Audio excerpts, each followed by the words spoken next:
wake up. It's time to do our podcast.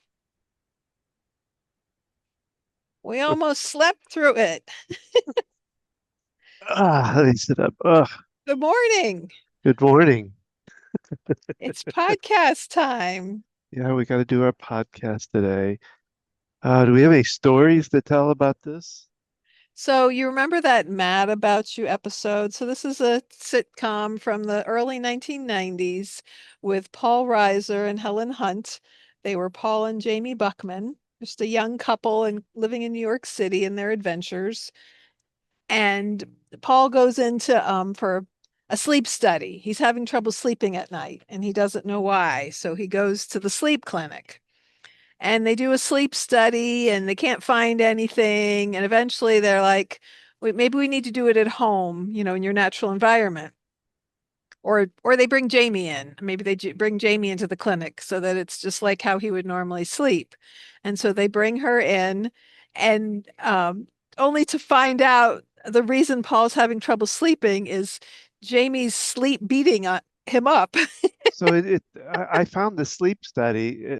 So it's kind of funny because, he thinks he's having trouble sleeping only to discover that she's beating And she's on really, him. really beating him up too. It wasn't just a plaything. It was ah, So this well, is Gina.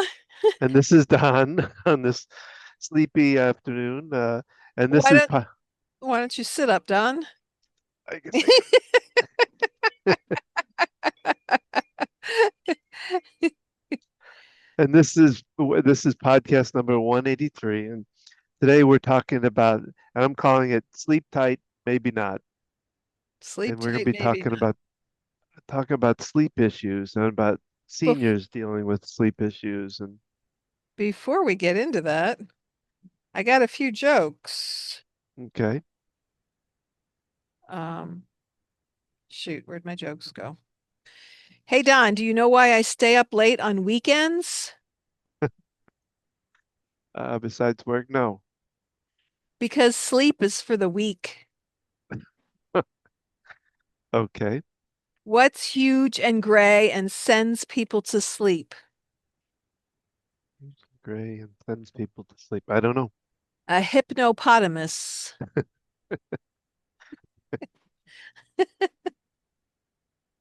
Is there a third one, or it sounds like you have a third one in my Um, line there?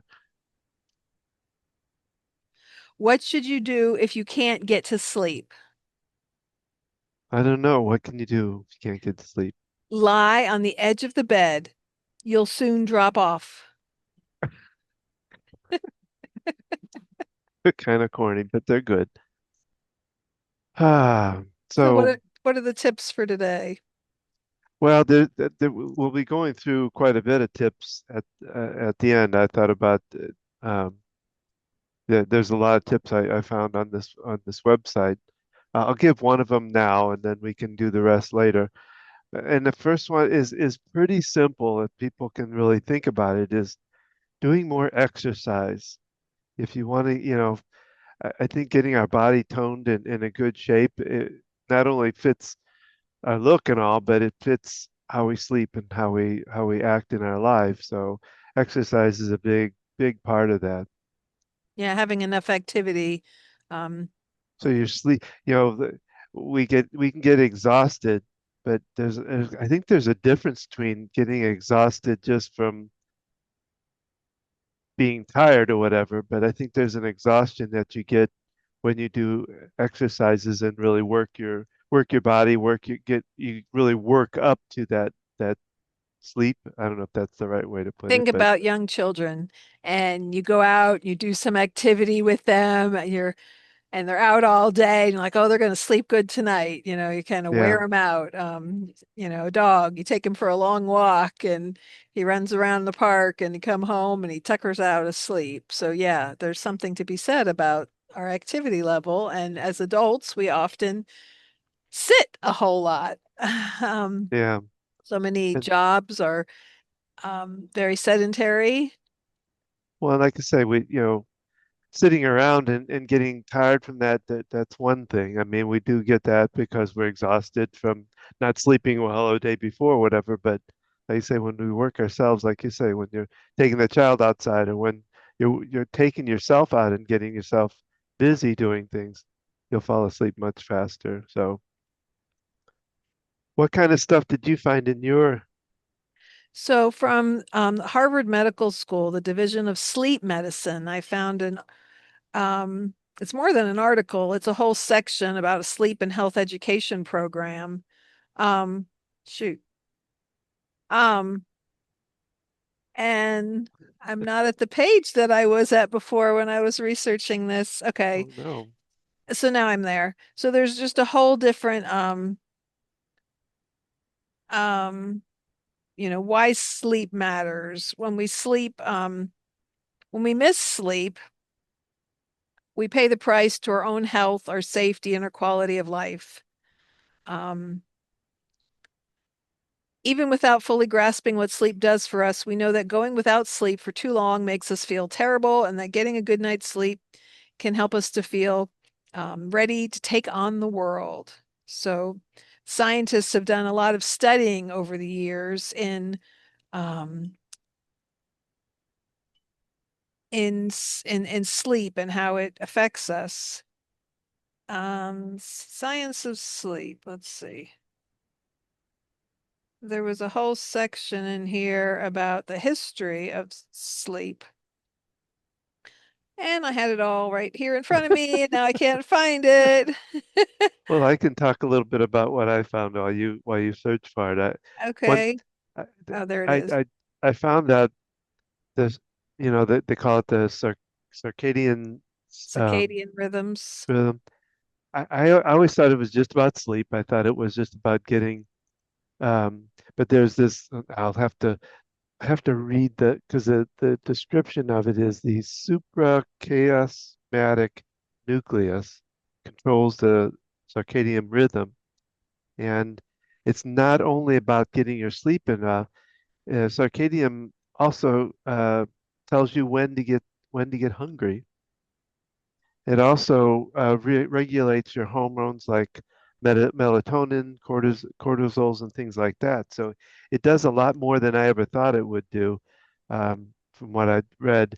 And, so we think about fight or flight, and that kicks up cortisols. And we really need to have the melatonin and the serotonins and things like that kick in. And that plays a big part in that. That's part of what we do when we bring down anxiety. Um,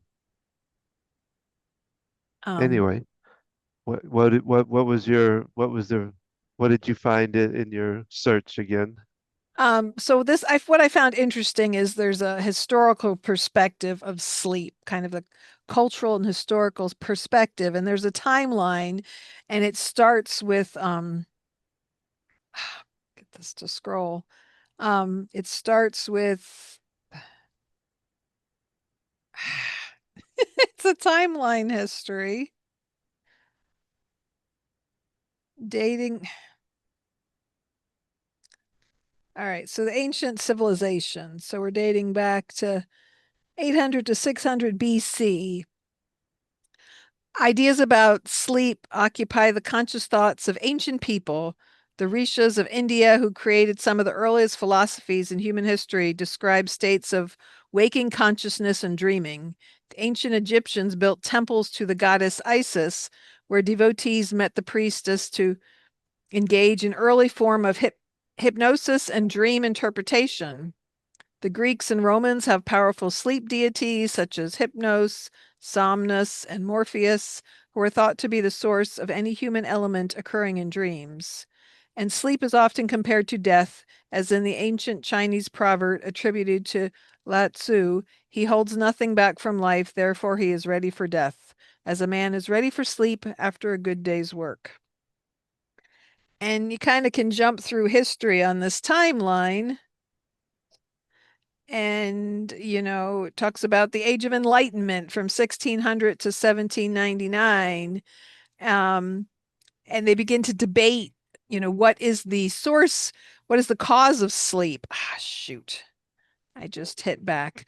What is the cause of sleep? I don't think I got enough sleep last night. um,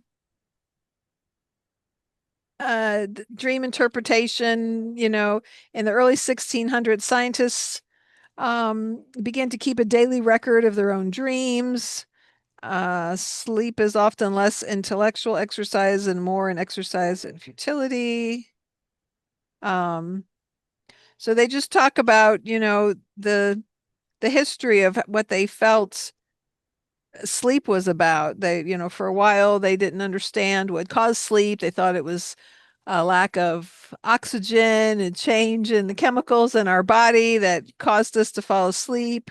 It wasn't until I think the early 1900s when they had new technology and instruments to do a little bit more scientific research on sleep that they began to understand the neurological research showed began to show the explanations of sleep and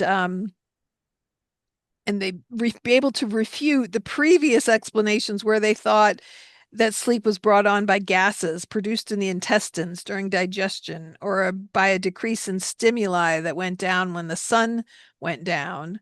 Um, and then understanding how the brain has an effect. And there is something to the sun going down. You think back to people used to go, work in the fields at sunrise to sunset.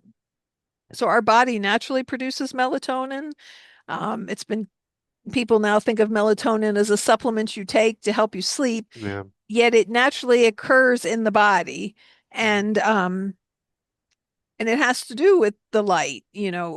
As the light daylight is reducing and the amount of light that we're getting into our brain, it is producing melatonin that helps us to go to sleep. And so the challenges of modern day living is we have lights and we can stay on the computer and have this continuous visual stimulation and to keep us up and affect our sleep cycles.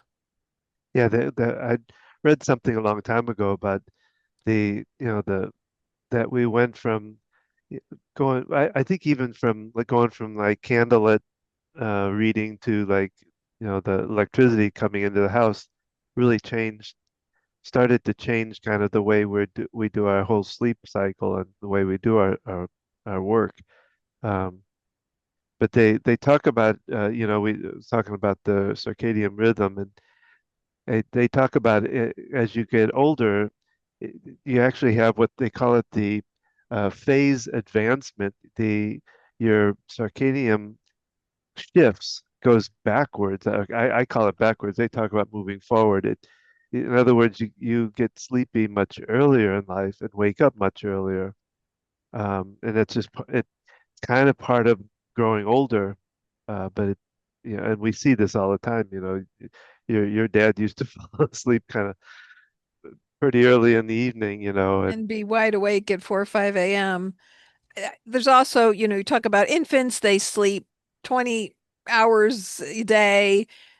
As they get older, their amount of sleep is more like 12, and then 8 to 10 through the teen years, and then it says as adults typically 7 hours of sleep is enough, and then once we get past age 65 a lot of times there is like a mosquito flying in front of the screen.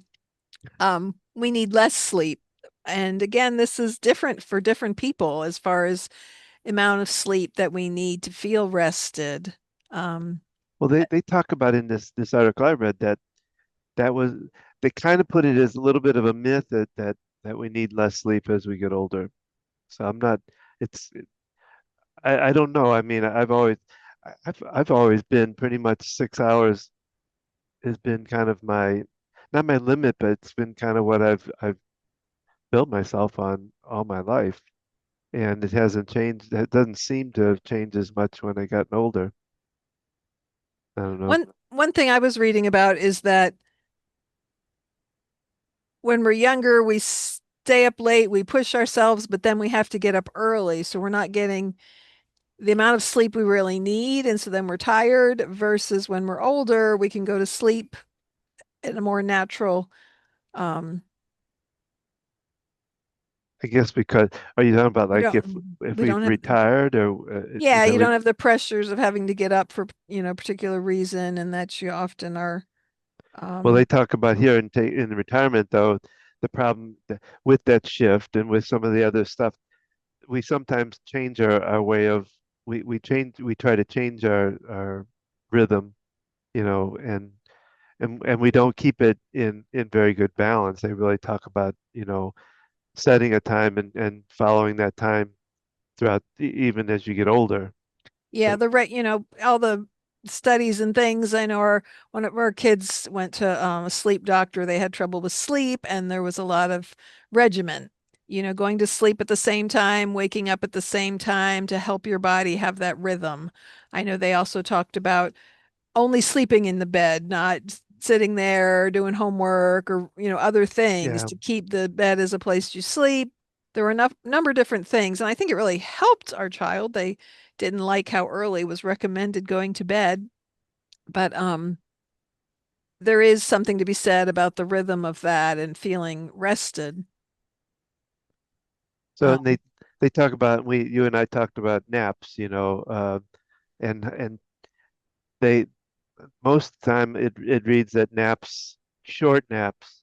I think what they if they mentioned somewhere between like 20 minutes and a half hour is considered a good short nap, but going any longer than that can I think mess up the circadian rhythm, but mess up your nighttime sleeping, all of that. well, if you sleep longer than that, you go into more of a deep sleep, and when you wake up from a deep sleep, you're more disoriented and groggy.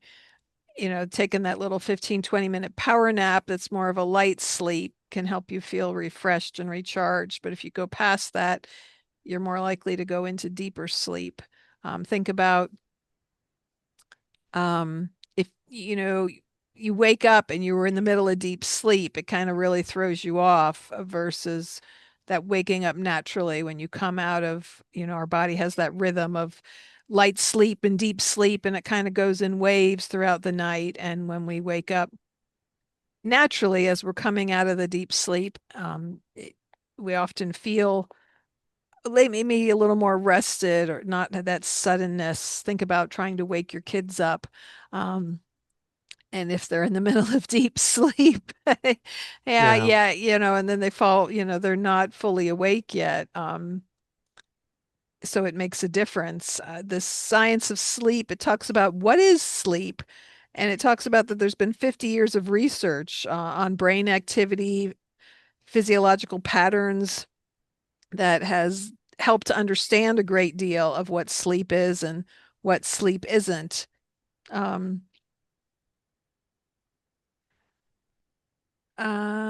You're still um, trying to scroll. the changes in depth and definition of sleep, sleep patterns, characteristic of sleep, natural patterns of sleep, talking about sleep labs, sleep studies. Um, this talks about sleep and aging. Um, Depending on our ability and opportunity to sleep, we may not always get the sleep we require. As we age and undergo a variety of developmental changes, our sleep patterns can change as well. Um, Well, so there's a whole list, and I can go through them. But one of the interesting ones I found was there's one called REM sleep behavior disorder, and they talk about most people they don't move when they sleep, and we kind of it kind of brings up the mad about you thing, but this REM sleep behavior disorder, people act out their dreams. They literally move it's around. They do common the in Parkinson's. Oh, is it really? Yes, yes. My dad used to do that a whole lot. Actually physically do the different things he needs to do and move around and stuff like that. Huh.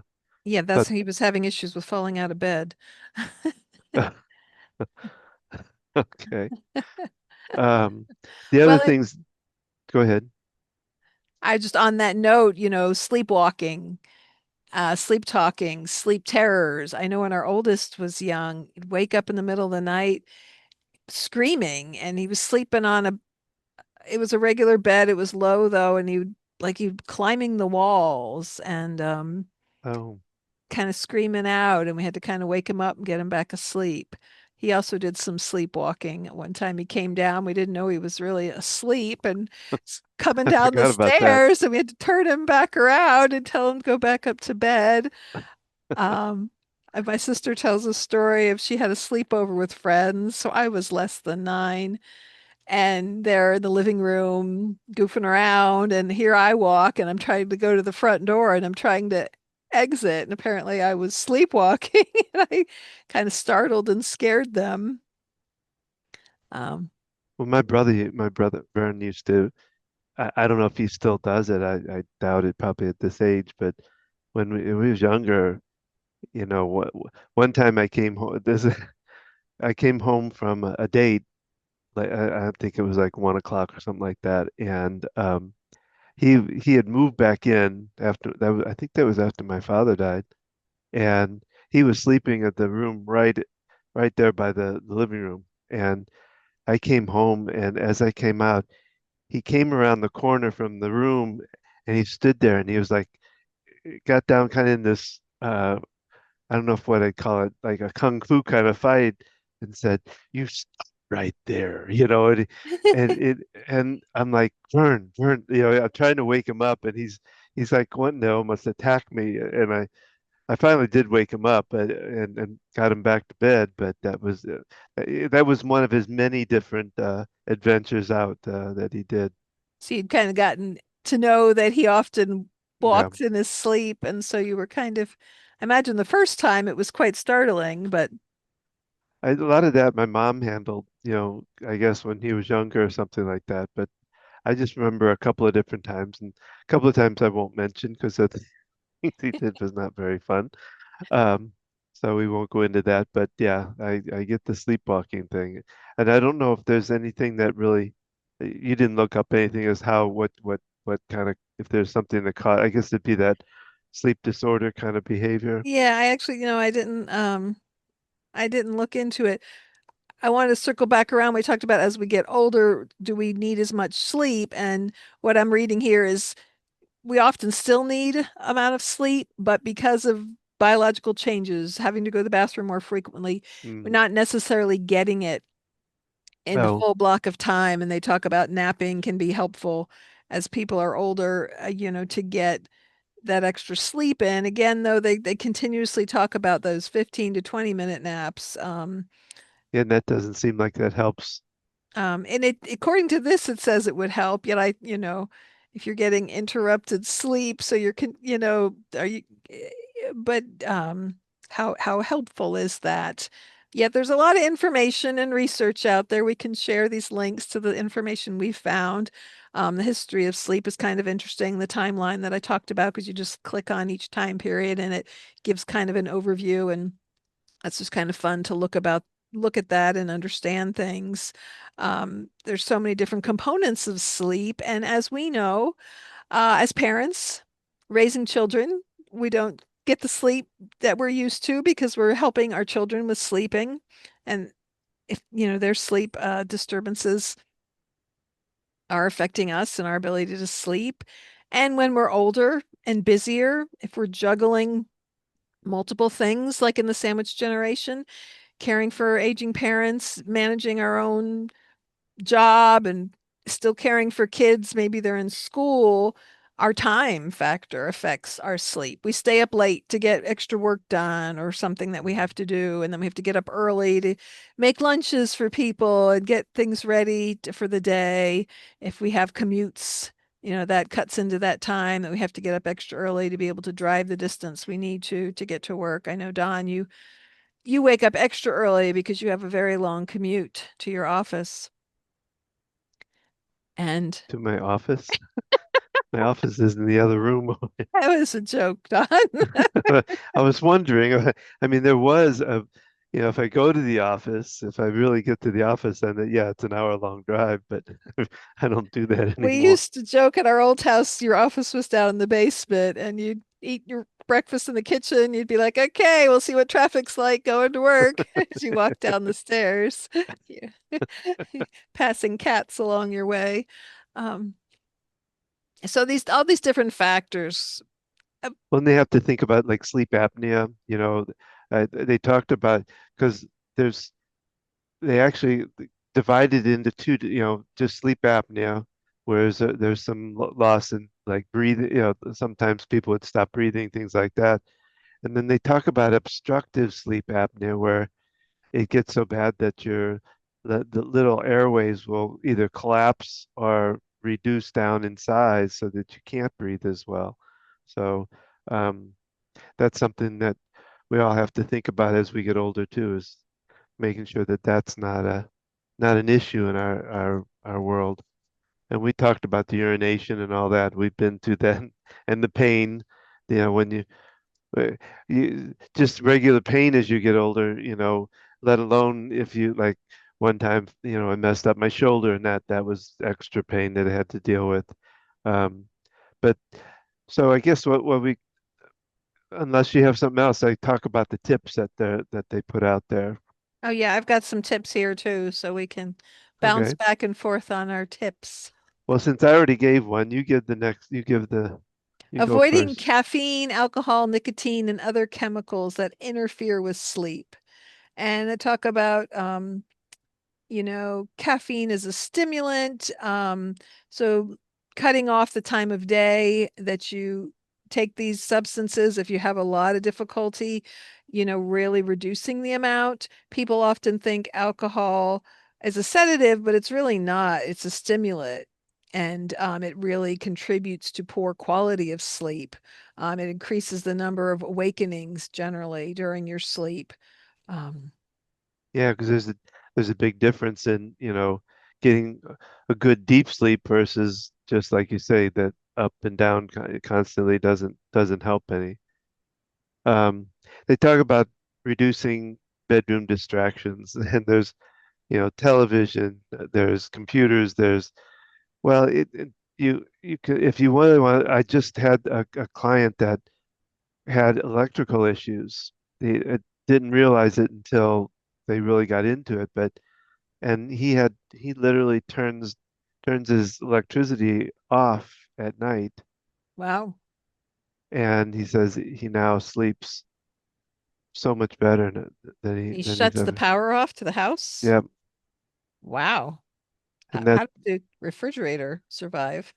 I don't know. I did, I it might be he might have shut it off to the bedroom. I don't know. He didn't go into full detail about it, but he was saying there was this a lot of buzz going on in his head, and that was one of the problems with it. Yeah. So you have to kind of watch that too. Like we talked about things plugged in, you know, even moving. Like I need to like even think about moving the clock's not too close, but having it across the way instead of right next to me. I talked to a lot of people. They don't like to think about the idea of turning your phone off onto air. What do they call Air, it? airplane mode. Yeah, and how much that can radiate different things to the work to yourself through, and it doesn't have to. It can be quite a distance away, but the more you can do that kind of stuff, it can really help cut back on what your sleep issues are going on. Yeah, this talks about turning your bedroom into a sleep-inducing environment, a dark, cool environment to help you sleep. Using something like a sound machine where you have white noise. Now you can pull an app up on your phone, but they make specific sound machines that will play ocean waves, different sounds, rain sounds. We kind of alternate between those sounds. We play it on our Google Home now. We used to have an actual sound machine. It's also helpful. Someone's sleeping in the next room, playing it there or playing it outside the door so that any noise you're making doesn't disturb them. I know you see this often if you go into a therapist office where there's multiple therapists there, they'll put these on the outside for privacy. Um, Well, um, then set. Oh, yep, go go ahead. ahead. I was going to say setting up kind of a bedtime routine, which you kind of talked about. Doing the warm bath or the shower, like you said, reading, um, doing some kind of meditation before you go to bed, taking some time to do that. Of course, you can always do EFT. and calm yourself that way. Yes, Uh, you can. It talks about avoiding stressful, stimulating activities, doing work, discussing emotional issues. Physically and psychologically stressful activities can cause the body to secrete the stress hormone cortisol, which is associated with increased alertness, and it tends to have cause problems with going to bed and going to sleep at night. well, I think the other thing I wrote, now those suggestions were really what I came up with. They didn't go through into too much of that routine, but the other thing I thought about is what I call the dump journal. You and I think, talked about this before, but if you got these thoughts racing through your head, um, it's an opportunity to literally write them down and then be able to, and you could, I a lot of times will use the EFT to kind of, okay, mind, I've put these aside. I can pick them up anytime. I don't need to keep them flowing through my head and be able to kind of work your way down with that. So keeping that journal by your bedside table. So yeah, you can ramble it all out if it's running through your head. Sometimes it helps to get it out on paper to kind of release it. And if you remember when our um, children were younger, I guess pretty young, we had a whole tapping sleeper Oh my that we God, yeah. did, and it involved sleep well, wake well. And I guess it was about the time our middle child was 7, 8, 9, because then when you had your heart attack, we did this tapping every night. And we included healing daddy's body, because you were in the hospital recovering. And um, with obsessive compulsive disorder, can become like we have to do this, we have to say these certain Yeah. things when we're tapping, and yet it's still effective as a calming mechanism. Um, I know you've talked about that before when you talk about tapping and obsessive compulsive disorder, that it can become its own obsession, so to speak, Mm, and yet the benefits of the tapping on the meridians can be helpful and mhm, calming. There's so many different modalities that we can use between meditation, Reiki, EFT. There's so many more that can be calming, and as a way of quieting our mind and reducing that stress and anxiety. well, the one of the thing they the last thing they talk about here in the kind of the tips part was keeping the bedroom safe, and they don't really go through it, but I thought this would probably be something you could probably, because it's really about the whole house being safe, but especially in your bedroom, you know, uh, things like watching out for rugs on the floor that could cause tripping, you know, cords hanging out, which we've got some of them hanging out ourselves. Um, Other types of furniture, being careful. Like we even have a corner of a table right here which got kind of an edge on it that if we fell out of bed, which I don't think I'm going to have happen, but we have to watch for those kind of things too in what we do to keep the safe place for us to be able to move around if we need to go to the bathroom and get up. They talk about keeping a light next to the bed. Um, they talk about keeping a phone. This was an interesting one, is keeping the phone next to the bed, which is kind of because I think, I don't know what the majority of people now still have regular phone, line phones. Everybody's pretty much got their cell phone. So, but I think if I'm not mistaken, with the phone, it can still, even if you have it on silence or safe mode, you can still dial like 911 if you need to. I'm not, I'd have to look that up. I didn't think Yeah, about I'm that. pretty sure even most cell phones, even if you're not connected to a service, you can still dial 911.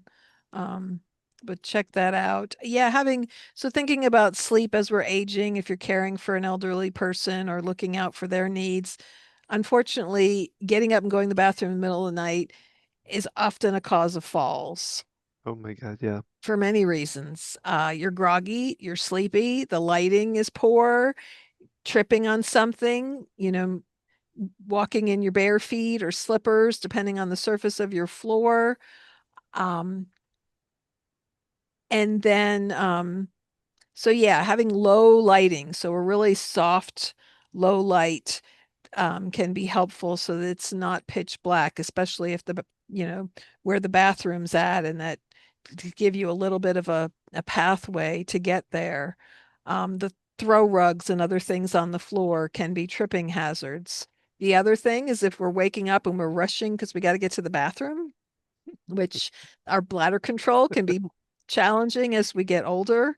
And if we wake up and we really have to go, you're jumping up out of bed quickly. You can have some dizziness from getting up too fast. There can be a lot of factors um, that go into getting to the bathroom safely at night. If your loved one has a walker, even if they don't use it all the time, having it right there by the bedside is an excellent way to give some extra support.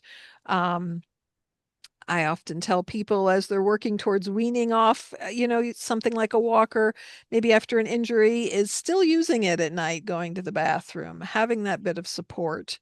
The other thing is if someone's living alone, having a either your cell phone, if they use a walker or something, having a bag where it's attached to it and connected to it, because if you go in the bathroom and you fall and your phone's in the other room, you're not going to be able That's to true. contact somebody. And that's where those life alerts and different call buttons that people wear can be so helpful, because it's something they wear for people who are more up to date with modern technology, wearing a watch that detects a fall.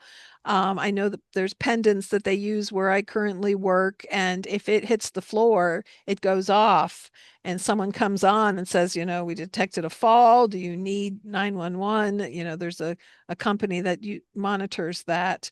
So having a way for people to call out for help and having a system in place. Um, because often if people have these pendants, they take them off in the bathroom, they take them off to shower, they don't have them on at night.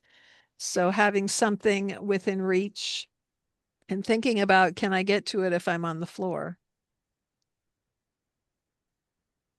Well, cool. I think I've got myself kind of finished up with what I've researched. So um, I guess just kind of thinking about what we've kind of talked about is we hit a little bit on the history, kind of figure out I was interesting about the history is I didn't really think about them thinking about some of this stuff, thinking about dreaming. I just don't think about that. I think, oh, it's all in the modern age where we got this, but they've been dreaming about this and thinking about this for many, many years beyond us, Yeah, and Um, understanding it. There's a few more tips here on my article. okay. Um, it says, don't be a nighttime clock watcher, staring at your clock in your bedroom. If you're having difficulty falling asleep, turn away from the clock. Don't be staring at the clock. Just gets you Um, mad. if you can't fall asleep in about 20 minutes, get up and engage in a quiet activity like reading or listening to light music, but using dim lights and then returning to bed. Using light to your advantage, natural light helps keep your internal clock healthy with your sleep wake cycle. They talk about a consistent sleep schedule, as we've touched on. Um, and then it says nap early or not at all. It says if you're going to take a nap, you need to take it earlier in the day, before 5 p.m. for sure. Um, Lighten up on evening meals. They talk about not eating a heavy meal close to bedtime. We think about in some other European countries, they eat their big meal in the middle of the day. And they might even take a nap then, and they eat something lighter in the evening. Um, Balance your fluid intake, drinking enough water so that you don't wake up thirsty. But if you're drinking a lot of water right before bed, then it can cause you to wake up to go to the bathroom. So thinking about getting that water intake earlier in the day. Exercising early. So you don't want to be exercising right before you're going to bed. Says trying to finish your exercise at least 3 hours before bedtime or work out earlier in the day. And following through on these sleep routines to because there's so many different things like restless leg syndrome, sleep apnea, narcolepsy. If you're having other issues beyond this, it's, seeking assistance and finding usually a neurologist, someone who specializes in sleep disorders and sleep studies to work with to help you with your sleep, because there can be multiple contributing factors. So something to think about as we all start to age out some here, and we want to think about how we can use those tips that it gives to actually kind of help us to increase our ability to sleep and sleep um, with good function. Is that a good way to put it? I don't know. Getting a good restful night's sleep so that we can function well. Yeah. Um, yeah, because you can sleep and not feel rested in the morning. And there's so many different factors. We didn't even touch on how excessive sleep can be a sign of depression. Um, there's so many different, we think about we're getting over COVID here at the house, and how we need extra sleep when we are sick, and our body needs sleep to heal and just for restorative purposes. And so we need extra sleep when we're not feeling well, and how important that can be. And sometimes it's a matter of mental exhaustion. You're caring for people, you're busy with all kinds of, there's Hmm. extra stressors going on in your life. We often might need more sleep in those time periods when it's often harder to get more sleep because of everything going on. You have extra responsibilities happening, and finding a way to maybe those taking those little naps can be powerful. Even just you're parked in a parking lot somewhere, you set an alarm for 15 or 20 minutes and take a little power nap in the car or wherever you have that Not at opportunity. a stoplight though. We don't want. No, no, park at your park somewhere. So that's our podcast for today. We hope you've enjoyed it. We'd love to hear from you. Send us a comment, send us a message. Tell us what things have inspired you, have assisted you, what things you'd like to hear more about. We're here to guide you through your journey, caring for yourself and your aging loved ones, and reach out to us, see our website at focusedhealthyfamily.com, learn about the support that we can give you as you're caring for an aging loved one and juggling your own life journey, and learn more about EFT. Every Tuesday night, 7 p.m. Eastern Time, Don goes on Zoom, does a short free tapping session for anyone who'd like to join in, whether you're learning about EFT or you just like that benefit of being in a group setting and having someone to help guide you through it, because EFT is something you can do on your own, but having someone talk through it can also has such an added benefit to it, especially when you're new to learning it and even when you're experienced. You find us on Facebook at Focused Healthy Family, Instagram, Focused Healthy Family 1, YouTube. Again, you can watch us and all these podcasts at Focused Healthy Family, as well as listen to the podcast anywhere you listen to a podcast. Join us every Thursday when we air our podcast. We've got some upcoming interviews coming up. And be sure to check out prior podcasts. You can search the different topics, everything from caring for children, self care, aging loved ones, kind of the whole gamut of the lifespan. And as we navigate caring for ourselves and others. And remember, how you speak to your children and your loved ones today shapes their future and yours.